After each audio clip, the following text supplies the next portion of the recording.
They say the first time you see moving pictures in your own home, something shifts.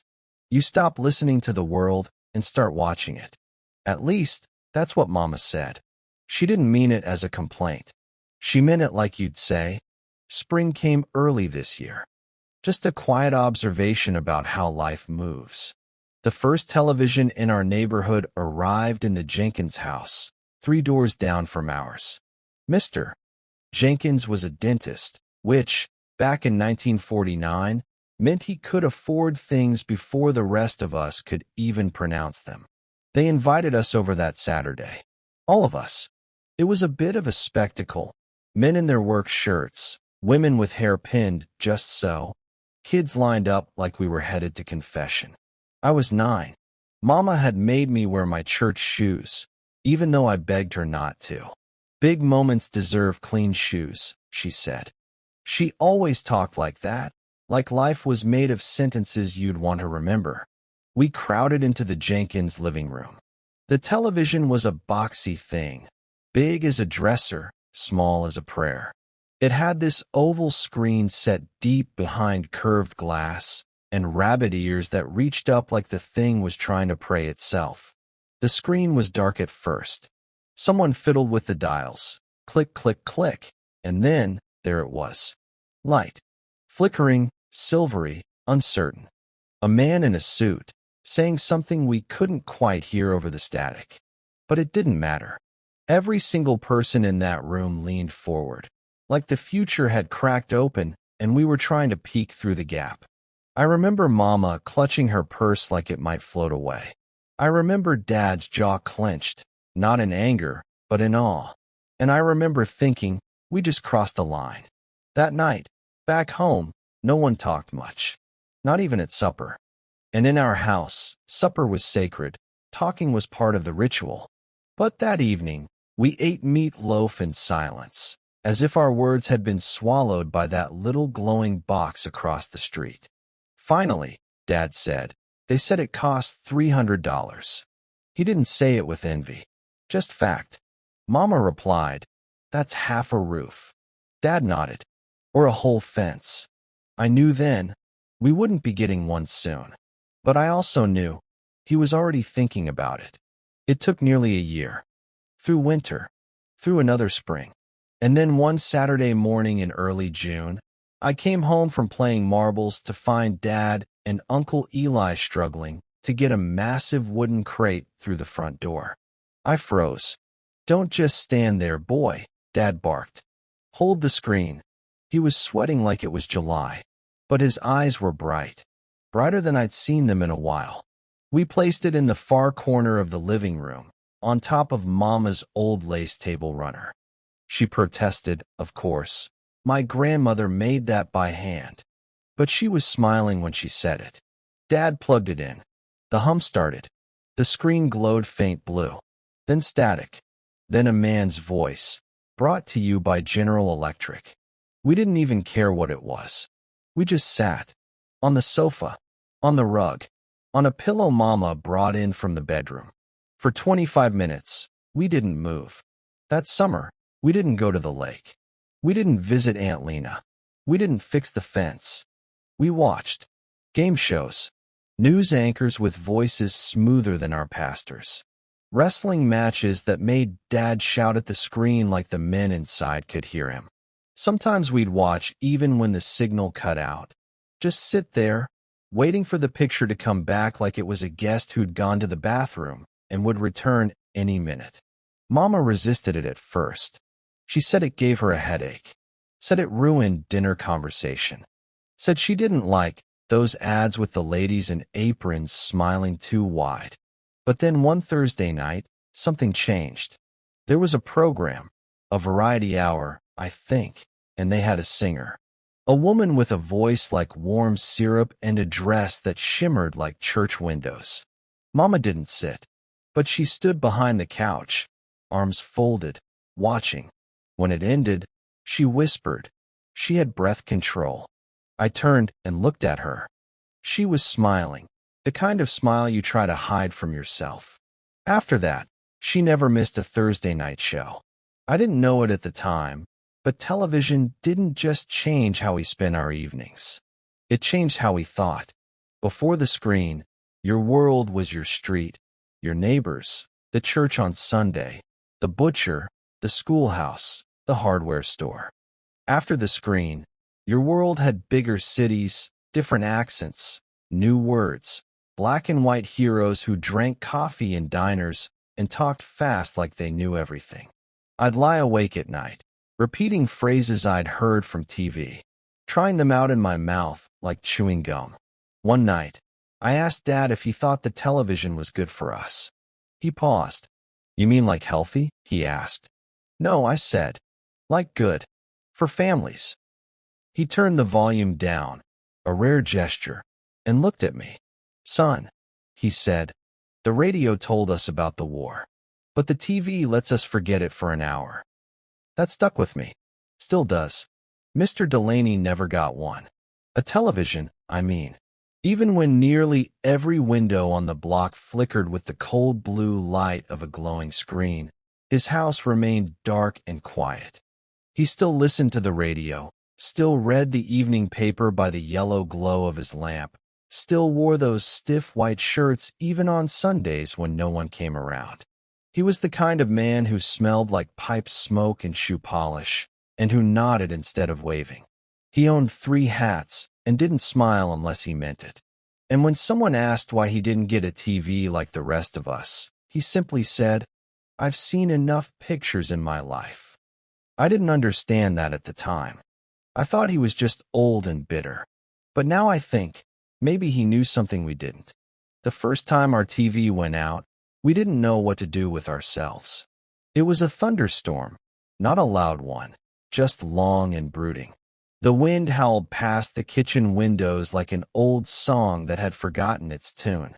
We had just sat down to watch some variety show Mama liked when the screen went black with a snap. No warning, no flicker, just gone. Dad checked the cords, banged the side of the console, fiddled with the antenna, but it didn't come back. We sat there for a few minutes, looking at a box of nothing. Then Mama said, "Well, I suppose we talk now." So we did. It felt strange at first, like trying on an old coat that no longer fits quite right. We talked about the weather, then chores, then church. I remember Mama pulling out the Scrabble board. I hadn't seen it in months. She set it down like it was an altar, and for the next hour, we spelled words the screen had made us forget. By the time the power returned, we weren't rushing to turn the television on. We finished the game first. A few weeks later, something happened that made us look at that glowing screen a little differently. It was a Sunday night. We had just finished dinner, and the air smelled like roast beef and leftover tension from Dad's short temper over a broken lawn chair. We were all sitting in the living room, even Mama, who usually cleaned during shows. And then the station cut to a story about returning veterans. It showed grainy footage, a man stepping off a train, looking for someone in the crowd. A little girl waiting with a sign that said, "Welcome home, Daddy." A woman crying into her hands as a uniformed man hugged her from behind. No music, just silence. I looked over and saw Mama pressing her napkin to her mouth. She wasn't crying loudly, not even sobbing, just tears, steady, like rain that had waited too long. Dad didn't say a word. He just reached for her hand. That night, when the screen went dark, we all sat still for a long while, like something had passed through the room. Not a ghost, not a fear, but a memory we hadn't known we shared. We never talked about that segment again. But after that night, the television didn't feel like a toy anymore. It felt like a visitor, sometimes welcome, sometimes not, but always present. That summer, the Jenkins got a bigger model. Color, they said. It was still mostly black and white, but the salesman promised the future is on its way. They invited us over again. This time, the crowd was smaller. Just a few neighbors, and us. The novelty had worn off for some. Not for me. I sat close, closer than I should have, and stared at the reds that looked like oranges and the blues that looked like gray. I didn't care. I was watching the future unfold in low resolution, and it was enough. Sometimes, late at night, I'd sneak into the living room and turn the TV on without sound. I'd watch people dancing, laughing, arguing in languages I didn't recognize. I'd study their faces like they held secrets. I'd imagine what they were saying or who they missed. Sometimes I made up stories for them. In a way, that screen taught me to listen, even when there was no sound. Not everyone adjusted the same way. Mrs. Paley, our neighbor across the street, swore the TV made her cat nervous, said the static gave her headaches, and the news gave her reasons to worry. One day she told Mama, "That thing's going to tell us how to live." Mama replied, "It already is. But we still get to choose what channel." I didn't understand the depth of that then, but I do now. There were nights we argued about what to watch. Dad wanted the news. Mama liked the singers. I wanted the cowboy shows. So we made rules. Days for each of us. No changing once it started. The kind of structure you invent when the glow on the wall starts replacing the glow in your conversations. But even then, even when we disagreed, we were together. And that mattered. It's funny what you remember. Not the shows themselves, those fade. But the way Dad leaned back in his chair when the sports came on. The way Mama hummed the commercials under her breath. The way the living room glowed soft and blue and full of something you couldn't name. That light. It wasn't always kind, but it was always there. And in a world where so much had gone dark just a few years earlier. That was something. Years passed. The television changed, from black and white to something that tried to be color, from wooden cabinets to plastic boxes, from 3 channels to dozens. The world outside grew louder, faster, brighter. But inside our living room, the glow remained familiar. Like a fire we all gathered around, long after the stories had changed. I was 13 the first time I was allowed to stay up alone and watch. Mama had gone to bed early with one of her headaches. Dad had fallen asleep in his chair, snoring gently. The TV was on low, a late-night drama I didn't fully understand, but that didn't matter. What mattered was that the house was quiet, and I was trusted to sit in that silence without breaking it. I remember a woman on screen crying, softly, at a kitchen table.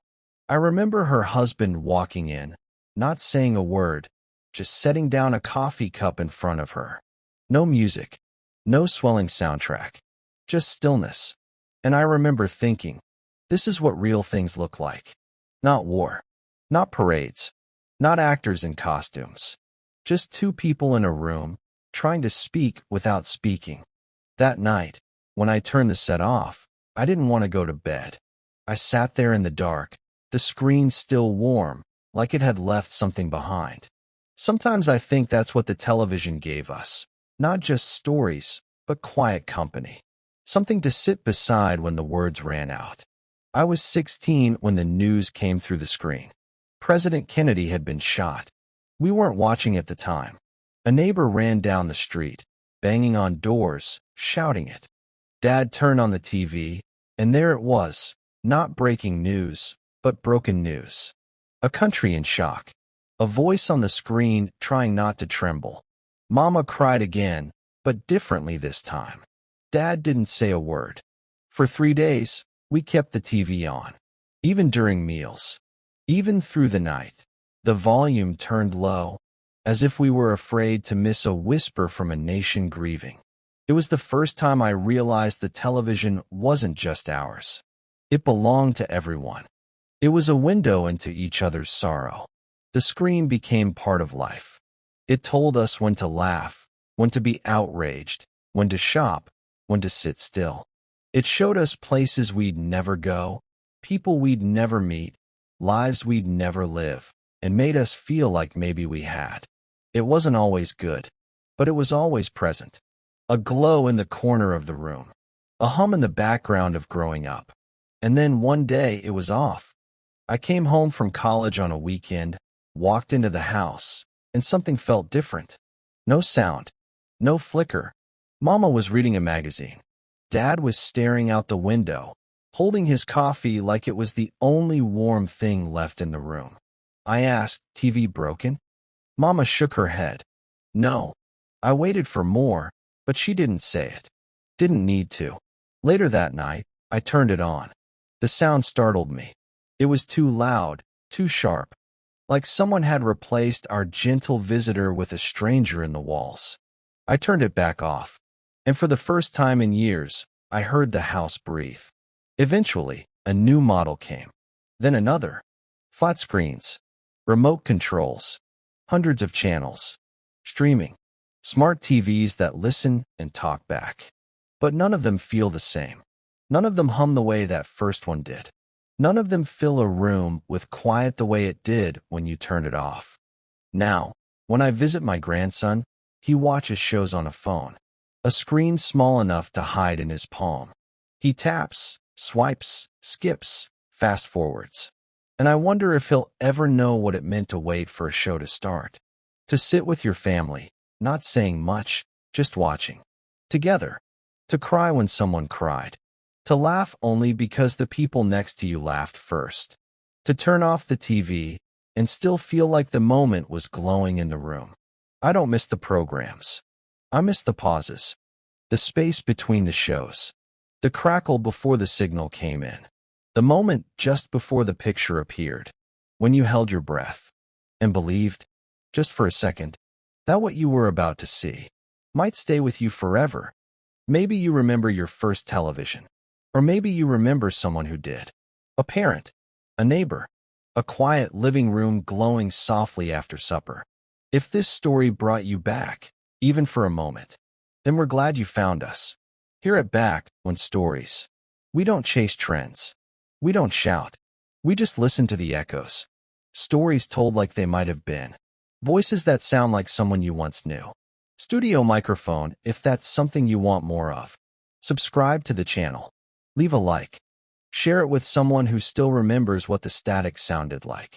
Every tap, every view, every kind word helps us keep the glow alive. Not just the screen's glow, but the kind that stays long after you turn it off.